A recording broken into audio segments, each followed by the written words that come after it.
एक करोड़पति लड़की अपनी गाड़ी से कहीं जा रही थी और वह काफी ज्यादा टेंशन में दिखाई दे रही थी। तभी अचानक से जाते जाते उसकी नज़र सड़क किनारे खेत में काम करते हुए एक किसान लड़के पर पड़ती है, जो कि हट्टा कट्टा नौजवान और 6 फुट का था। उसके बाद वह लड़की उसको देखकर पहले तो थोड़ी आगे चली जाती है, लेकिन एकदम से अपनी गाड़ी रोककर गाड़ी को बैक करती है और उस किसान के खेत के सामने ही गाड़ी को रोक देती है।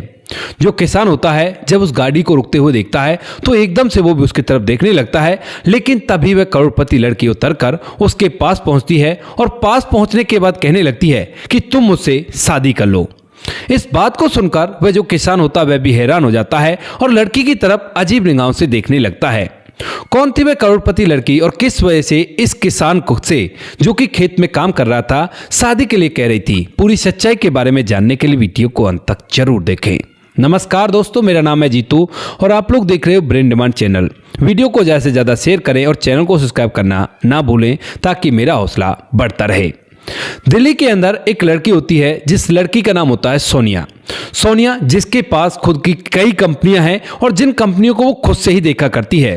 सोनिया की उम्र 24 साल है और 24 साल की उम्र में आप उसे करोड़पति कह सकते हो, लेकिन सोनिया के घर में केवल उसके दादाजी हैं और उसका इस दुनिया में कोई भी नहीं है। यानी कि सोनिया के माता पिता काफी दिन पहले इस दुनिया को छोड़कर चले गए थे। जब एक बिजनेस मीटिंग को लेने के लिए जा रहे थे तो वहां पर एक हादसा होता है और हादसे की वजह से वह इस दुनिया को छोड़कर चले जाते हैं। अब जो सोनिया के दादाजी हैं वो काफी दिनों से सोनिया की शादी की चिंता कर रहे हैं और बार बार उसे शादी के लिए कहा करते हैं, लेकिन जो सोनिया है वो साफ साफ मना कर देती है। कहती है कि नहीं दादाजी, मुझे शादी नहीं करनी और मैं तो अपने जीवन को ऐसे ही व्यतीत करूंगी। लेकिन धीरे धीरे समय बीतता है और समय के साथ साथ जो दादाजी होते हैं वो भी बुजुर्ग हो चलते हैं और उसके बाद वो कहने लगते हैं कि बेटी देखो, अब तो तुमको शादी करनी ही होगी। लेकिन सोनिया मना करती रहती है और तभी जो दादाजी होते हैं वो एक ऐसा फैसला करते हैं जिस फैसले की वजह से सोनिया पूरी तरह से चिंता में पड़ जाती है। दरअसल सोनिया का एक चाचा होता है और उसके चाचा के लड़के भी होते हैं। सोनिया का जो चाचा होता है वो इतना ज्यादा अमीर नहीं था, उसके पास बिल्कुल भी पैसा नहीं था और जो उसके चाचा के लड़के होते हैं वह भी इसी तरह से आवारा इधर उधर घूमा करते हैं। तो जो सोनिया के दादाजी होते हैं उनके लिए तो सोनिया के पिता और उसके जो चाचा होते हैं वो दोनों बराबर ही थे और बराबर के बेटे थे। तो यहां पर दादाजी ने बोल दिया था कि देखो बेटी, अब तक तो मैं सोच रहा था कि तुम्हारे पिता की संपत्ति तुम्हारे पास ही रहनी चाहिए, लेकिन तुम्हारे पिता ने चूंकि सारे बिजनेस मेरे नाम कर रखे हैं और अगर ये संपत्ति तुम्हें चाहिए तो तुम्हें ना शादी करनी होगी, वरना मैं सारी संपत्ति को तुम्हारे चाचा के नाम कर दूंगा। अब इस बात को सुनते ही सोनिया हैरान हो जाती है और कहती है कि दादाजी आप ऐसा नहीं कर सकते। लेकिन यहां पर जो सोनिया के दादाजी होते हैं वो कहते हैं कि बेटा मैं ऐसा कर सकता हूं, क्योंकि जो प्रॉपर्टी मेरे नाम है मैं चाहूं अपने उस बच्चे को दे सकता हूं। फिर तुम घूमती रहना इसी तरह से नौकरी करती हुई, और जब पैसा नहीं होगा ना तो तुम्हें पता चलेगा कि मैं जो कह रहा था वो सही कह रहा था। इस बात को सुनकर जो सोनिया होती है वो काफी ज्यादा टेंशन में आ जाती है और कहीं ना कहीं उसका ईगो भी हर्ट हो गया था, क्योंकि बचपन से ही उसके पास पैसा रहा है और उसे जो चीज पसंद आया करती है वो उसे कर दिया करती है और बाद में किसी की भी बात सुना नहीं करती है। लेकिन आज यहां पर दादाजी की पूरी बात उसे सुननी पड़ रही है और जब दादाजी ने ये बात कह दी है तो उसे पता है कि दादाजी भी ऐसा ही कर देंगे। उधर सोनिया के चाचा को जब ये बात पता चलती है तो चाचा भी इस बात से बड़ा खुश होता है और सोनिया के ऑफिस में आकर एक दिन तो कह ही डालता है कि अब तो ये ऑफिस कुछ ही दिनों में मेरा होने वाला है, क्योंकि बेटी तू तो शादी करेगी नहीं तो फिर तुम्हारे पास ये प्रॉपर्टी कैसे रह सकती है। ऐसा कहकर वह हंसते हुए वहां से चला जाता है। लेकिन सोनिया की जो मुसीबतें थी वो और भी ज्यादा बढ़ गई थी, क्योंकि सोनिया बिल्कुल भी शादी नहीं करना चाहती थी। दरअसल उसने कई बार अपने माता पिता को बचपन में लड़ते झगड़ते देखा था और जब उनका एक्सीडेंट हुआ था उस टाइम पर भी वो दोनों एक दूसरे से झगड़ा कर रहे थे, क्योंकि सोनिया उसी गाड़ी के अंदर थी। जैसे तैसे करके सोनिया तो बच गई थी, लेकिन सोनिया के माता पिता इस दुनिया को छोड़कर चले गए थे, तो इसीलिए उसे शादी से सख्त नफरत हो गई थी कि शादी की वजह से इस तरह से झगड़े हुआ करते हैं और उन झगड़ों की वजह से इंसान इस दुनिया को छोड़कर चले जाया करते हैं। यही कारण था सोनिया का और इसके बाद सोनिया काफी ज्यादा परेशान रहने लगती है। एक दिन की बात होती है जब उसके दादाजी सुबह सुबह उसे बोल देते हैं कि बेटा तुम्हारे पास अब ज्यादा दिन नहीं है, लगभग 10 से 12 दिन का टाइम तुम्हारे पास है, वरना मैं अपनी पूरी प्रॉपर्टी को तुम्हारे चाचा के नाम कर रहा हूं। इस बात को सुनकर सोनिया घर से निकलती है और ढेर सारी बातें सोचती है। वह पहले तो सीधा अपने वकील के पास जाती है। जब वकील से मिलती है तो वकील बताता है कि देखो मैडम, वो चाहे तो ये कर सकते हैं, इसमें कोई भी कानूनी दावपेच आप नहीं आजमा सकती, क्योंकि आपके पिता ने जितनी भी प्रॉपर्टी या कोई कंपनी वगैरह बनाई है वो सारी अपने दादाजी के नाम बनाई है और वो चाहे जिस बच्चे को प्रॉपर्टी दे सकते हैं। हाँ, अगर तुम्हारी शादी ना करें तो वो बात है। इस बात को सुनकर सोनिया और भी ज्यादा परेशान हो जाती है और इसी परेशानी के चलते वह एक दिन दिल्ली की भाग दौड़ भरी लाइफ से बाहर की तरफ निकल जाती है, जहां पर गांव, खेत खलियान, उस तरफ निकल जाती है और सोचती है कि वहां पर जाकर शांति मिलेगी। दिल्ली से लगभग 15 से 20 किलोमीटर दूर जाने के बाद वह एक सुनसान जगह पर खड़ी होती है और वहां पर अपनी गाड़ी में बैठी बैठी सोचने लगती है कि उसे क्या करना चाहिए। मन ही मन उसके ढेर सारे विचार चलते हैं। सोचती है कि किसी से शादी कर लूं, लेकिन फिर उसकी माँ और पिता का वही चेहरा उसके सामने आ जाता है जब वो इस दुनिया से जाने से कुछ देर पहले भी एक दूसरे से झगड़ा कर रहे थे। उसके बाद सोनिया वहां से वापस लौटने लगती है और मन के अंदर केवल यही चिंता है कि अब उसे क्या करना चाहिए, क्योंकि जिंदगी को बिना पैसों के जीना उसे पता है कि बहुत कठिन हुआ करता है। रास्ते में वह जाती जा रही है, लेकिन तभी जब वह उस जगह से लगभग 2 से 3 किलोमीटर चलती है तो तभी एक खेत के किनारे एक लड़का होता है जो कि अपने खेतों में पानी लगा रहा था। 6 फुट उसकी हाइट होगी और उसकी 27-28 साल उम्र रही होगी और अट्टा खट्टा नौजवान काफी ज्यादा हैंडसम था। वह अपने ट्यूबवेल पर अपने मुंह को साफ कर रहा था ट्यूबवेल के पानी से और उसके बाद कंधे पर फावड़ा रख के खेत के अंदर जाने लगता है। सोनिया उसे देखती हुई निकल जाती है, लेकिन जैसी थोड़ी आगे पहुंचती है तो उसके बाद उसके दिमाग में एक खुरापात चलती है और उसके बाद वह अपनी गाड़ी को बैक करके उसी खेत के सामने रास्ते पर लगा देती है। इधर यहां पर जो वह लड़का था जो कि खेत में काम कर रहा था, वह भी उस गाड़ी की तरफ देखने लगता है और तभी गाड़ी से सोनिया, जो कि बेहद ही खूबसूरत है, अपने महंगे कपड़ों में, महंगी सैंडल में उतरती है और उतरने के बाद जैसे ही वो खेत की जो बाउंड्री होती है, यानी कि उसको मेंड कहा जाता है, मेंड पर चलने लगती है तो उसके हाई हील उसको साथ नहीं दे रहे थे, तो उसके बाद वो अपने हाई हील्स को उतार लेती है। उतारने के बाद वो धीरे धीरे चलते चलते वहां पर पहुंच जाती है जहां पर वह लड़का काम कर रहा था और वहां जाने के बाद उससे कहने लगती है कि तुम्हारा नाम क्या है। तो यहां पर जो वह लड़का किसानी कर रहा था खेत के अंदर, वह कहने लगता है कि मेरा नाम तो प्रवीण है, लेकिन आप कौन हो और आप यहां पर क्या कर रही हो। तो उसके बाद सोनिया अपना परिचय देती है, कहती है कि मैं दिल्ली की रहने वाली हूं, मेरे पास ढेर सारी कंपनियां हैं और मैं करोड़ों की मालकिन हूं। तो उसके बाद यहां पर जो प्रवीण होता है वो कहता है कि बताओ आप यहां पर क्यों आई हो और क्या काम है मुझसे आपको। तो उसके बाद जो सोनिया होती है वो कहती है कि क्या तुम्हारी शादी हो गई। तो प्रवीण कहता है कि नहीं, अभी मेरी शादी नहीं हुई। तो उसके बाद सोनिया अगले ही क्षण एकदम से उससे कहने लगती है कि ठीक है, तो मुझसे शादी कर लो। इस बात को सुनकर प्रवीण हैरान हो जाता है और कहने लगता है कि मैडम, ये आप कह क्या रही हो, आप होश में तो हो ना, मैं तो एक गरीब किसान हूं और किसानी करके अपना जीवन व्यतीत कर रहा हूं, आप भला मुझसे शादी क्यों करना चाहती हो। तभी यहां पर जो सोनिया है वो अपना प्लान उसके सामने रखती है, कहती है कि देखो, फ्री में शादी करने के लिए नहीं कह रही हूं, तुम मुझसे शादी कर लो और शादी करने के बाद 6 महीने बाद मुझे तलाक दे देना। ये हमारी एक कॉन्ट्रैक्ट मैरिज रहेगी, क्योंकि मेरे दादाजी ने इस तरह की शर्त रख दी है और अगर मैंने जल्द से जल्द शादी नहीं की तो उसके बाद मेरी सारी प्रॉपर्टी मेरे हाथ से निकल जाएगी। इस बात को सुनने के बाद यहां पर जो प्रवीण होता है वो थोड़ी देर तक सोचता है और सोचने के बाद कहने लगता है तो फिर आप ऐसा करो ना, शादी वैसे ही कर लो, जब आपको शादी तो जब भी करनी होगी, जिंदगी ऐसी तो व्यतीत नहीं होगी। लेकिन तभी जो सोनिया होती है एकदम से उसकी आंखों में आंसू आ जाते हैं, कहने लगती है कि शादी में करना ही नहीं चाहती और पूरी कहानी उसे बताती है कि किस किस तरह से उसके माता पिता इस दुनिया को छोड़कर चले गए और उस दिन के बाद से शादी नाम से उसे नफरत हो गई है और वह शादी बिल्कुल भी नहीं करना चाहती। हालांकि उसके लिए काफी बड़े बड़े घरों से रिश्ते उसके दादाजी लेकर आए थे, लेकिन हर किसी को उसने ठुकरा दिया और वह तो केवल कॉन्ट्रैक्ट मैरिज करना चाहती है, जिसके लिए वह प्रवीण को अच्छी खासी रकम भी दे देगी। यहां पर ये सारी बातें बताते हुए सोनिया की आंखें नम हो जाती हैं और उसके बाद जो प्रवीण होता है वह भी समझ जाता है, कहता है कि ठीक है मैडम, मैं आपसे शादी तो कर लूंगा, लेकिन मेरी एक शर्त रहेगी। उसके बाद सोनिया कहती है कि क्या शर्त रहेगी। वो कहता है कि देखो, मुझे एक भी पैसा नहीं चाहिए, आपको मुझे पैसा भी नहीं देना होगा, लेकिन आपको मेरे घर में, मेरे गांव में ही रहना होगा, ताकि मेरी माँ को ये लगे कि हाँ, बेटे ने शादी कर ली है और यहां से मैं अपनी खेती बाड़ी को भी देख सकती हूँ। सोनिया कहती है कि कोई बात नहीं, खेती बाड़ी में जितना तुम पैसा कमाओगे उतने सारे पैसे मैं तुम्हें दे दूंगी। लेकिन तभी जो यहाँ पर प्रवीण होता है वह मना कर देता है, कहता है कि नहीं मैडम, मैं आपसे पैसे बिल्कुल भी नहीं लूंगा और आपको ये काम करवाना है तो आपको तो मेरे साथ रहना ही होगा। उसके बाद जो सोनिया होती है वो इस डील के लिए हामी भर लेती है और यहाँ पर दोनों में ये बातें तय हो जाती हैं। सोनिया गांव के एक व्यक्ति को लेती है, कहती है कि गांव का व्यक्ति ले लो क्योंकि हम लोगों को कोर्ट मैरिज करनी होगी और तभी हमारे पक्के डॉक्यूमेंट बनेंगे। उसके बाद सोनिया और प्रवीण दोनों के दोनों गांव के एक व्यक्ति को लेकर वहां से शहर पहुंच जाते हैं और शहर की कचहरी में जाकर सोनिया और प्रवीण अपने वकील के सामने यानी कि सोनिया का जो वकील होता है कोर्ट मैरिज कर लेते हैं और गवाहों के साइन भी कर दिए गए थे। इसके बाद जो सोनिया होती है वह अपनी शर्त के अनुसार गांव में रहने के लिए प्रवीण के साथ चली जाती है, लेकिन गांव को देखकर वह बहुत ही ज्यादा घृणासी करने लगती है। देखती है कि यहाँ पर किस तरह से लोग रहा करते हैं, कितनी गंदगी है और कैसे मकान यहाँ पर बने हुए हैं, क्योंकि वो तो बचपन से ही शहर की चमक दमक में रही थी तो इसी वजह से वो ये सब कुछ उसके बारे में सोच रही थी। लेकिन प्रवीण का स्वभाव काफी ज्यादा शांत था और जैसे ही उन दोनों की गाड़ी घर के दरवाजे पर रुकती है तो यहाँ पर जो प्रवीण का घर होता है वह भी कुछ खास नहीं बना हुआ था। हालांकि वह पक्का मकान था लेकिन इतना अच्छा नहीं बना हुआ था। और उसके बाद जब प्रवीण उतरता है तो उतरने के बाद अपनी मां को आवाज लगाता है, कहता है कि मां जल्दी से आओ, तुम्हारी बहू को लेकर आया हूं। इस बात को सुनकर जो प्रवीण की मां सावित्री होती है वह घर से बाहर निकलती है और बाहर निकलने के बाद जैसी देखती है कि यहाँ पर जो बेटा है वो एक बड़ी गाड़ी के साथ खड़ा हुआ है तो पूछने लगती है कि क्या हुआ बेटा। लेकिन इतनी देर में जो सोनिया होती है वो गाड़ी से निकलती है तो उसके बाद मां कहने लगती है कि कौन है बेटा ये। तो उसके बाद जो बेटा है वो कहता है कि मां ये तुम्हारी बहू है। इस बात को सुनकर मां एकदम से हैरान हो जाती है और कहने लगती है कि क्यों, ऐसा क्यों कह रहे हो, क्या तूने भांग वगैरह तो नहीं खाई है। तो बेटा कहता है कि नहीं मां, मैंने कोई भांग नहीं खाई है।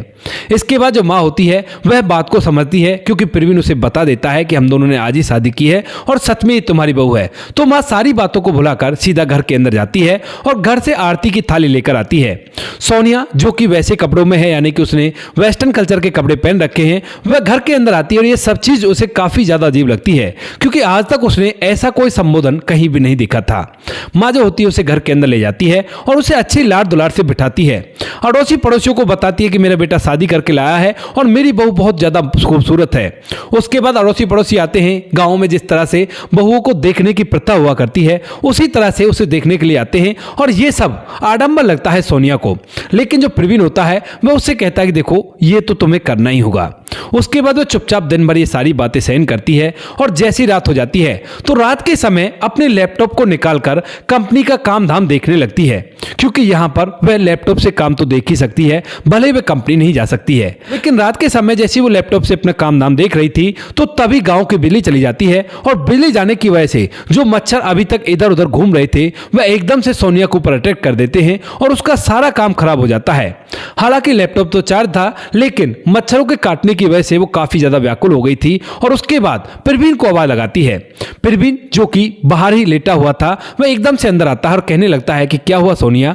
तो उसके बाद जो सोनिया होती है वो कहने लगती है कि ये क्या है, यहाँ पर तुम्हारे पास इन्वर्टर वगैरह या जनरेटर वगैरह नहीं है। तो उसके बाद जो प्रवीण होता है वो मुस्कुराता है, कहता है कि नहीं सोनिया क्या हुआ ये बताओ। तो उसके बाद वो कहती है कि यहाँ पर मुझे मच्छर काट रहे हैं और मुझे अपना काम भी करना है। तो जो प्रवीण होता है वो बाहर से उसे एक हाथ का पंखा लेकर आता है और साथ में कैंडल लाकर देता है यानी कि मोमबत्ती, और उसे जला देता है। कहता है कि देखो उजाले के लिए तो ये मोमबत्ती काफी है और अगर मच्छर काट रहे हैं तो इससे आप खुद की हवा कर सकती हो। ऐसा कहकर प्रवीण वापस से बाहर चला जाता है लेकिन सोनिया को इस बात से बड़ा ही गुस्सा आता है। इसके बाद जो सोनिया होती है वो फिलहाल तो आज की रात जैसे तैसे करके बिता लेती है लेकिन सोचकर सोई थी कि सुबह होते ही वह यहां से अपने शहर चली जाएगी और शहर में ही रहेगी क्योंकि यहां पर तो उसका जीना हराम हो जाएगा। ऐसा सोचकर वो सोती है लेकिन सुबह सुबह जैसी उठती है तो सुबह सुबह घर के बाहर का जो बरामदा होता है उस बरामदे में जो प्रवीण होता है कुछ ग्रामीण लोगों के साथ बैठा हुआ था और वहां पर उनसे कुछ बात कर रहा था फसल को लेकर। अब जब उनसे बात कर रहा था तो यहां पर सोनिया को भी आवाज सुनती है और इन आवाजों में कुछ इंग्लिश के वर्ड भी थे जो कि किसी ग्रामीण का बोल पाना बड़ा ही मुश्किल था क्योंकि वे काफी ज्यादा जटिल वर्ड थे। तो वहां पर जाकर वह देखने लगती है तो उसका जो पति था यानी कि जिससे उसकी शादी हुई है वह बाहर ग्रामीणों के साथ बैठकर बड़ी अच्छी तरह से उनको समझा रहा था फसल के बारे में यानी कि मिट्टी के सेहत के बारे में। और इस बात को देखकर यहां पर वह बड़ी तरह से हैरान हो जाती है और सोचने लगती है कि यह साधारण से किसान को इतनी साइंटिफिक नॉलेज कैसे, क्योंकि उसका जो समझाने का तरीका था वो एक प्रोफेशनल से भी ज्यादा था। तो यहाँ पर जो सोनिया होती है वह लोगों के जाने का वेट करती है और जैसे वो लोग चले जाते हैं तो वह प्रवीण को अपने पास बुलाती है। बुलाने के बाद वो उससे पूछने लगती है कि प्रवीण ये सब क्या था, तो उसके बाद जो प्रवीण होता है वो कहता है कि क्या क्या था, ये तो मेरा रोज का काम है, रोज मैं अपने ग्रामीण लोगों को इसी तरह से समझाया करता हूं ताकि वो अच्छी तरह से फसल को उपजा सके और उन्हें और ज्यादा मुनाफा हो सके। ग्रामीण लोग भी इस बात पर अच्छी तरह से काम करते हैं और उनकी फसल में इजाफा भी उन्हें देखने को मिलता है। इस बात को सुनकर यहाँ पर जो सोनिया वो कहने लगती है कि इस बारे में मैं नहीं पूछ रही, मैं तो केवल ये पूछ रही हूँ कि तुम्हें इतनी नॉलेज कहाँ से आई जो इस तरह से तुम उन लोगों को समझा रहे थे। इस बात को सुनकर प्रवीण मुस्कुराने लगता है और तभी यहाँ पर जो प्रवीण की माँ होती है वह इन बातों को सुनती हुई वहां से निकलती है और कहती है कि बेटा तुम्हें नहीं पता, जितनी तुम पढ़े लिखे हो ना उससे भी ज्यादा पढ़ा लिखा है मेरा बेटा, लेकिन इसने अपने गांव को चुना और गांव में रहना ही प्रेफर किया क्योंकि इसके पिता ने इस जमीन को जिस पर खेती बाड़ी किया करता है काफी मेहनत से कर्जे से मुक्त किया था और उसके बाद उनकी यही इच्छा थी कि उनका बेटा इसी जमीन पर खेतीबाड़ी करे। यहां पर ऐसा कहते हुए जो प्रवीण की मां होती है वह तो वहां से निकल गई थी, लेकिन सोनिया इस बात को सुनकर पूरी तरह से दंग रह जाती है। कहती है कि प्रवीण साफ साफ बताओ क्या पढ़ाई की है तुमने, क्या तुम्हारी मां सही कह रही है? तो उसके बाद जो प्रवीण है वह कहता है कि हाँ सोनिया मेरी मां सही कह रही है, मैंने एग्रीकल्चर से पढ़ाई लिखाई की है और अच्छी तरह से पढ़ाई लिखाई करने के बाद मुझे कहीं पर ऐसी नौकरी भी मिल जाती कि आराम से मैं बैठा बैठा काम भी कर सकता था, लेकिन मेरे पिता की आखिरी इच्छा यही थी कि बेटा भी किसानी करे और इसी वजह से जब वह इस दुनिया को छोड़कर चले गए और उन्होंने इस जमीन को कर्जा मुक्त कर दिया था, हालांकि कुछ कर्जा रह गया था लेकिन जमीन को उन्होंने छुड़वा लिया था, तो इसी वजह से मैंने अब उनकी बागडोर संभालने का फैसला किया और पिता का जितना भी कर्ज है उस कर्ज को मैं इस जमीन की खेतीबाड़ी करके ही चुकाऊंगा।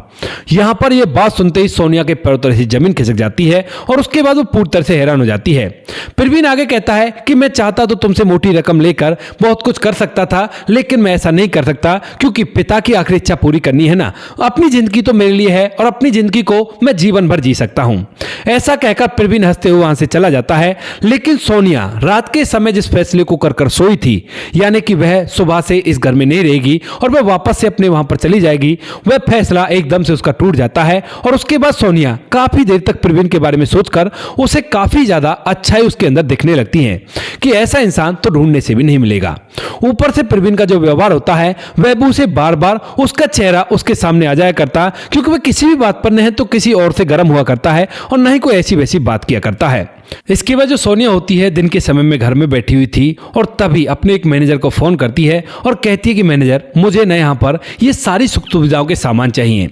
गांव के छोटे से घर को एक मॉडर्न घर में वो कन्वर्ट कर देती है। भले ही घर तो पुराना था लेकिन घर के अंदर सारे सुख सुविधाओं के सामान थे। एक जनरेटर भी था साइलेंट वाला जो कि बिजली जाने पर उस घर में बिजली देगा और साथ में उस घर के अंदर पूरी बिजली की फिटिंग को दुरुस्त करवाया गया था और एसी वगैरह कूलर वगैरह सारी चीजें, यानी कि कमरे कमरे में पंखे लाइटिंग का अच्छा प्रबंध सारा कुछ कर दिया गया था।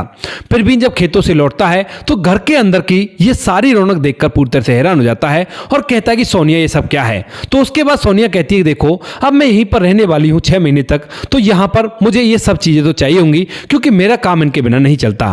प्रवीण थोड़ा सा नाराज तो होता है, लेकिन उसके बाद सोनिया कहती है कि कोई बात नहीं, आपके लिए ना सही मेरे लिए इन चीजों को रहने दो, और उसके बाद वो उन्हें रखने लगती है। इधर यहां पर जो प्रवीण की मां होती है जब वह देखती है कि बहू ने तो ये सारा कुछ चेंज कर दिया, तो उसके बाद बहू से और भी ज्यादा अच्छी लगने लगती है और उसके बाद वह अपनी बहू का खुद से ख्याल करने लगती है। सभी लोगों से कहा करती कि मेरी बहू पढ़ी लिखी है और वह तो घर से बैठकर ही काम किया करती है, क्योंकि सोनिया ज्यादातर लैपटॉप पर बैठी रहा करती और उसे पता भी था कि उसकी बहू की बड़ी कंपनियों में काम धाम चला हुआ है। इसी वजह से जब भी कभी दिन के समय में वो खाने में थोड़ा बहुत लेट हो जाया करती तो सास खुद अपनी बहू के लिए अपनी प्लेट में खाना घालकर ले जाया करती और उसे अपने हाथों से खिलाने लगा करती है। एक दिन जब सोनिया पहली बार इस खाने को खाती है तो एकदम से उसकी आंखों में आंसू आ जाते हैं और वह खाने और लैपटॉप को छोड़कर अपनी सास को गले से लगा लेती है। धीरे धीरे समय बीतता है और समय के साथ साथ यहाँ पर जो सोनिया का दादा होता है वह भी इस बात से बड़ा खुश होता है कि उसकी पोती ने अब शादी कर ली है और शादी करने के बाद वह घर बसाती है। दादाजी से मिलाने के लिए वह एक दिन प्रवीण को ले जाती है और प्रवीण जब दादाजी से मिलता है तो यहाँ पर दादाजी की सारी चिंताएं दूर हो जाती हैं और उसके बाद वह अपनी पोती के नाम ही सारी संपत्ति कर देता है। जब सारी सारी संपत्ति पोती के नाम हो गई थी, यानी कि सोनिया के नाम सारी संपत्ति हो गई थी। तो उसके बाद ये बात जैसे प्रवीण को पता चलती है तो उस दिन वह सोनिया से कहने लगता है कि सोनिया, अब तो मेरे ख्याल से हम दोनों को अलग हो जाना चाहिए, 6 महीने तक भी रहने से क्या फायदा। लेकिन तभी जो सोनिया होती है वो कहती है कि नहीं प्रवीण, अब तक तो मैं ये सोच रही थी कि जिंदगी वही है जो मैं जिया करती हूं, लेकिन जिंदगी तो ये है, क्योंकि गांव में सुबह सुबह उठने के बाद उसे अलग ही एहसास हुआ करता है और रात के समय जो गांव वाले एक साथ बैठकर बातें किया करते हैं वो बातें कभी कभी उनके कानों में जाया करती हैं। तो वो कहती है कि प्रवीण, मैं तुम्हारे साथ ही रहूंगी, जब तक तुम्हारे पिताजी का कर्ज उतरता है तब तक हम लोग गांव में रहेंगे और उसके बाद हम लोग यहां से सीधा शहर में जाकर अपने जीवन को ऐशो आराम से जिएंगे। इस बात को सुनकर प्रवीण कहने लगता है कि कहीं बाद में मुकर तो नहीं जाओगी। तो सोनिया कहती है कि नहीं प्रवीण, ऐसा नहीं होगा। इसके बाद प्रवीण मुस्कुराता है और मुस्कुराने के बाद अपनी खेती बाड़ी के लिए चला जाता है। धीरे धीरे कुछ दिनों में गांव में उसके पिता का कर्ज उतर जाता है और उसके बाद जो सोनिया होती है वह उसे लेकर शहर में चली जाती है, साथ में उसकी मां को भी ले गई थी। हालांकि गांव वाला घर अब भी है, जब भी उनका मन किया करता है तो 2-3 दिन के लिए यहां पर आकर रह लिया करते हैं, लेकिन अक्सर वो शहर में ही रहा करते हैं। तो दोस्तों ये थी आज की कहानी। आपको जैसी भी लगी कमेंट सेक्शन में बता देना। वीडियो अगर अच्छी लगे तो वीडियो को लाइक और चैनल को सब्सक्राइब जरूर करें ताकि हमें थोड़ा सा हौसला मिल सके आप लोगों के लिए ऐसी अच्छी वीडियो बनाने के लिए। इन कहानियों को सुनाने का उद्देश्य किसी को परेशान करना बिल्कुल भी नहीं है। ये कहानी आपको इसलिए सुनाई जाती है ताकि आप लोग इन कहानियों में से कुछ ना कुछ सीख सको और अपने जीवन में उस चीज को अप्लाई कर सको। मिलते हैं किसी नेक्स्ट वीडियो नए टॉपिक के साथ, तब तक के लिए जय हिंद, जय भारत, जय हिंदुस्तान।